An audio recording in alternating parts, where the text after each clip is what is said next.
Hi everyone, welcome back to another episode from Wake&Tech. Today in this video, we will be learning how to enable dark mode in ChatGPT.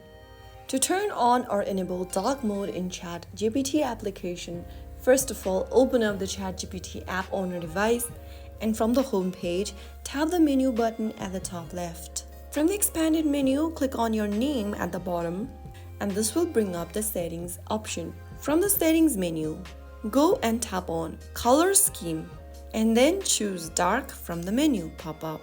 And just like that, you will be able to change your ChatGPT interface to dark mode immediately.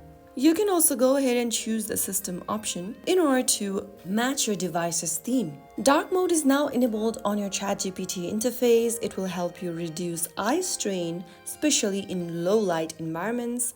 If you found this video helpful, don't forget to like, comment, and subscribe for more quick guides. I'll see you in the next video. Thanks for watching.